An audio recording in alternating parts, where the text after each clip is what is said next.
আপনারা জানেন যে বাংলাদেশে একটা কথা আছে যে কারোর সাথে শত্রুতা করতে গেলে একটা ল্যান্ড মামলা জুড়ে দাও, তাহলে 3 জেনারেশনে সেই মামলা আর শেষ হবে না। তো আজকে সেই 3 জেনারেশন যেন না লাগে, এক জেনারেশনেই যেন মামলা শেষ করা যায়, সেজন্য সিপিসির কিছু সংশোধনী আনা হয়েছে, যাতে করে যারা বিচার প্রার্থী তাদের সময় কম লাগে, তাদের টাকা কম লাগে। অনেক সময় আমরা যারা উকিল আছি তারা নানান অজুহাতে বিভিন্ন সময় নিয়ে মামলার প্রক্রিয়া বিলম্বিত করি, সেটা যেন না হয় সেরকম কতগুলো সিদ্ধান্ত এসে কয়েকটা উদাহরণ আমি আপনাদেরকে দিচ্ছি।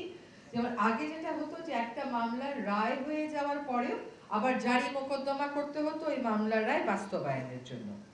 এখন বলা হচ্ছে যে যখন রায় দেওয়া হবে ওই রায়ের মধ্যেই এক্সিকিউশনের বিষয়টা ইনক্লুড করে দেওয়া হবে। আবার ওই যে বিভিন্ন সময় নেওয়ার কথা বলা হতো, যে উকিলরা দাঁড়িয়ে সময় নেবে, এখানে বলে দেওয়া হয়েছে যে সর্বোচ্চ কয়বার সময় নেওয়া যাবে। আবার লিস্টে ফুল হিয়ারিং এর জন্য কয়টা মামলা সর্বোচ্চ নেওয়া যাবে, আর পার্শিয়াল হিয়ারিং হয়ে আছে পার্ট হার্ট ম্যাটার, এরকম কয়টা লিস্টে সর্বোচ্চ ইনক্লুড করা যাবে। বিচার প্রক্রিয়াটা আমাদের অনেকাংশেই এখনো সেকেলে রয়ে গেছে। বিচার কার্যক্রমকে আধুনিকায়ন করতে এটা বলা হচ্ছে যে আমরা সমনজারিটা এখন থেকে টেলিফোনের মাধ্যমে, এসএমএস এর মাধ্যমে বা অন্য মডার্ন যে ডিভাইসগুলো আছে, মডার্ন যে মেথডগুলো আছে তার মাধ্যমে করতে পারবো।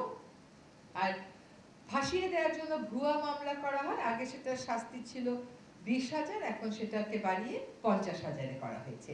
সিপিসির এই হচ্ছে বড় বড় যে সংশোধনীগুলোর কথা বলা হয়েছে সেটা। আরেকটা কথা একটু আপনাদেরকে বলতে হয়, খুব খুশি মনে আপনাদেরকে জানাতে চাই যে আমাদের অভিন্ন নদীর পানি ভাগাভাগি নিয়ে, পানি ব্যবস্থাপনা নিয়ে আমরা সব সময় বলি যে আমরা আন্তর্জাতিক আইনগুলো কেন স্বাক্ষর করছি না। এই অভিন্ন জলরাশির পানি ব্যবস্থাপনা নিয়ে আন্তর্জাতিক ক্ষেত্রে দুটো আইন আছে জাতিসংঘে, একটা হচ্ছে 1997 কনভেনশন, আরেকটা হচ্ছে 1992 কনভেনশন। 1997 কনভেনশনটা 1914 সালে কার্যকর হয়, অর্থাৎ উজানের দেশগুলোর অনীহার কারণে মাত্র 36টা দেশের স্বাক্ষর লাগতো, সেই স্বাক্ষর পেতেই লেগে যায় 17 বছরেরও বেশি। আরেকটা যেটা আইন আছে এটা খুবই কার্যকর, সেটা হচ্ছে ইউরোপিয়ান ইউনিয়নকে মূলত টার্গেট করে এই আইনটা। যদিও এটা ইউরোপিয়ান ইউনিয়নকে টার্গেট করে এই আইনটা 1992 সালে, এটা কিন্তু 2016 সালে সকল দেশের জন্যই উন্মুক্ত করে দেওয়া হয়েছে, এবং এ পর্যন্ত প্রায় 11টি দেশ ইউরোপিয়ান ইউনিয়নের বাইরে এটাকে স্বাক্ষর করেছে। তার মধ্যে বেশিরভাগ দেশই হচ্ছে আফ্রিকার। এইটা আজকে আমরা সিদ্ধান্ত নিয়েছি যে এই কনভেনশনটা আমরা অনুস্বাক্ষর করব। এর আগে যত প্রক্রিয়া ছিল, সংশ্লিষ্ট জনদের সাথে আলাপ আলোচনা করা, আন্তঃমন্ত্রণালয়ে আলাপ আলোচনা করা, তারপরে ওই কনভেনশনের সেক্রেটারিয়েট থেকে লোক আসে, সবই আমাদের হয়ে গেছে। ফলে বাংলাদেশ এখন সিদ্ধান্ত নিয়েছে convention on the protection and use of transboundary water courses and international lakes 1992, এটাতে বাংলাদেশ অনুস্বাক্ষর করবে, এবং বাংলাদেশকে দিয়ে আসলে এশিয়ার দেশগুলোর স্বাক্ষর প্রক্রিয়াটা শুরু হচ্ছে। আজকে এখানে ব্যাংকিং সেক্টরে বেশ কয়েকটা অধ্যাদেশ আমরা কতগুলো নীতিগতভাবে কতগুলো চূড়ান্ত অনুমোদন দিয়েছি। তার মধ্যে একটা হচ্ছে সরকারি হিসাব নিরীক্ষা অধ্যাদেশ, আরেকটা হচ্ছে ব্যাংক রেজলিউশন অধ্যাদেশ, আরেকটা হচ্ছে রাজস্ব নীতি ও রাজস্ব ব্যবস্থাপনা অধ্যাদেশ, আরেকটা হচ্ছে গ্রামীণ ব্যাংক সংশোধন অধ্যাদেশ। আপনাদেরকে একটা কথা জানিয়ে দিই যে এই অধ্যাদেশগুলো নিয়ে আলোচনার সময় আমাদের মধ্যে এই সিদ্ধান্ত গৃহীত হয়েছে যে ফিনান্সিয়াল ক্রাইম বা অর্থনৈতিক ক্রাইম যে গোষ্ঠীগুলো করেছেন তাদের বিচার প্রক্রিয়াটা শুরু করার জন্য একটা কমিটি গঠন করা হচ্ছে। তদন্ত এবং বিচার প্রক্রিয়া শুরু করার জন্য একটা কমিটি গঠন করা হচ্ছে। প্রাথমিক কাজগুলো হয়েছে, এখন ফিনান্সিয়াল ক্রাইমে যারা জড়িত ছিলেন তাদের ব্যাপারে আমরা তদন্তটা শুরু করার জন্য একটা আলাদা কমিটি গঠন করেছি। এবার একটা একটা করে বলি।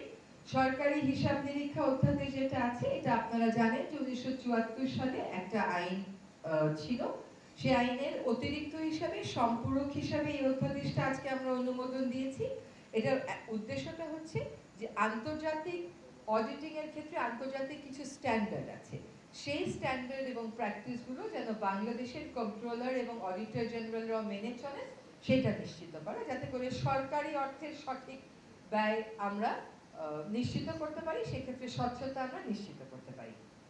এবার একটু ব্যাংক রেজলিউশন অধ্যাদেশে আসি। আপনারা জানেন যে এখানে আমাদের একটা শিল্প গোষ্ঠী কর্তৃক কিভাবে কয়েকটা ব্যাংকের উপর একচ্ছত্র নিয়ন্ত্রণ প্রতিষ্ঠা করে কত টাকা এই দেশ থেকে সরিয়ে নেওয়া হয়েছে এবং তহবিল তছরূপ করা হয়েছে, ওই জিনিসটা ভবিষ্যতে যাতে আর না হতে পারে সেজন্য কর্পোরেট সেক্টরে, ব্যাংকিং সেক্টরে শৃঙ্খলা আনার জন্য, জবাবদিহিতা আনার জন্য, আমানতকারীদের স্বার্থ সংরক্ষণের জন্য এই ব্যাংক রেজলিউশন অধ্যাদেশ আজকে আমরা পাশ করেছি।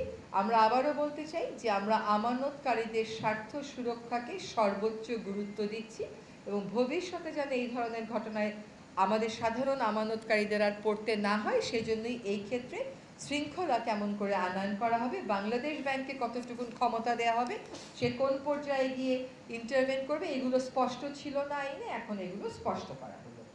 এবং এই যে ৩ নম্বর আইন যেটা বলবো সেটা হচ্ছে রাজস্ব নীতি ও রাজস্ব ব্যবস্থাপনা অধ্যাদেশ।